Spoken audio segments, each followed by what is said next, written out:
நீ இருக்கிறியே ஒல கொட்டாயா, சும்மா நடக்கிறியே தவள கொட்டாயா,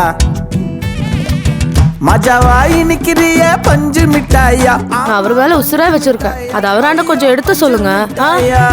சோஜாவா படுத்துக்குவேன் ஓமடியில சாஞ்சு, சும்மா வாட்டமா இருக்கிறிய வாட்டர் பாக்கெட் மூஞ்சி.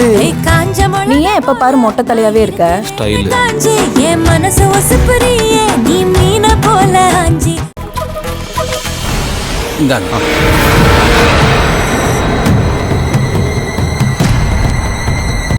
அம்மா மறக்காம தோசை நிவர்த்திக்காக பரிகாரம்லாம் பண்ணிருங்கம்மா.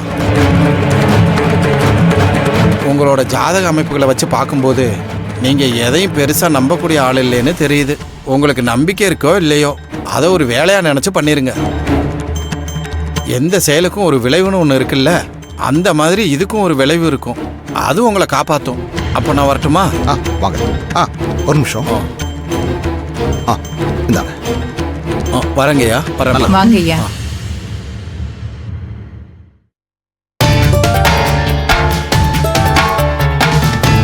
பூர்ணி வா, வாடி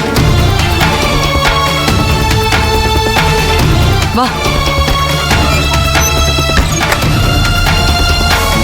கேண்டி, இப்பதானடி கனவு கண்டன்னு சொன்ன, பின்னாடியே ஜோசியர் வந்து அந்த தோஷம் இருக்கு இந்த தோஷம் இருக்குன்னு சொல்றாரு. கொஞ்சமாவது புரிஞ்சுக்கோ பூர்ணி.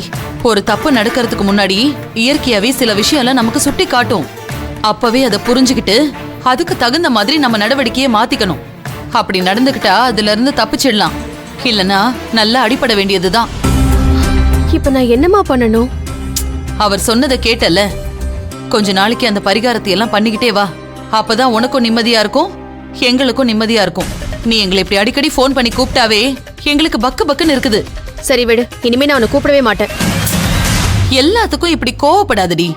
என்னைக்காவது ஒரு நல்ல விஷயம் சொல்லி எங்களை வர சொல்லிருக்கியா? எப்ப வர சொன்னாலும் ஏதாவது ஒரு பிரச்சனையை பண்ணிட்டு தான் எங்களை வர சொல்ற. நீ போன் பண்ணாலே இவ எதுக்கு பண்றாளோன்னு மனசெல்லாம் கிடந்து அடிச்சுக்குது. இனிமே உன் பாடு. நீ ஆச்சு, உன் புருஷனாச்சு.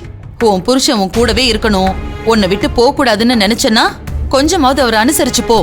இல்ல நான் இப்படியே தான் இருப்பேன்னு அடம் பிடிச்சனா அதுக்கு மேல நான் என்ன சொல்றது? என்ன நடக்கணுமோ நடக்கட்டும். நான் கிளம்புறேன்.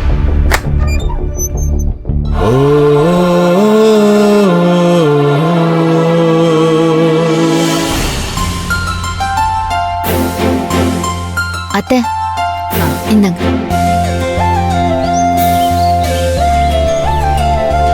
சரி, செவந்திக்கு கால் பண்ணி பாக்குறேன். பண்ணுங்க.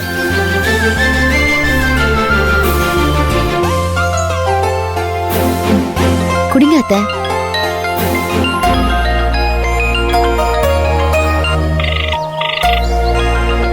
சிந்து தான் கால் பண்றா. சொல்லு சிந்து, ட்ரைனிங் கிளாஸ் எல்லாம் முடிஞ்சுதா? சூப்பரா முடிஞ்சிருச்சு செவந்தி. பிரியாணி சாப்பிட்ட எல்லாருமே கிட்டத்தட்ட மயங்கிட்டாங்கன்னே சொல்லலாம். இங்க இருக்கிற ஷெஃப் எல்லாருக்குமே பிரியாணி செய்யறதுக்கு கத்து கொடுத்துட்டேன். அவங்களும் ரொம்ப இன்ட்ரெஸ்டிங்கா கத்துக்கிட்டாங்க. நம்ம பிரியாணிக்கு யூஸ் பண்ற மூலிகை எல்லாம் பார்த்து நிறைய பேருக்கு ஆச்சரியமா இருந்துச்சு.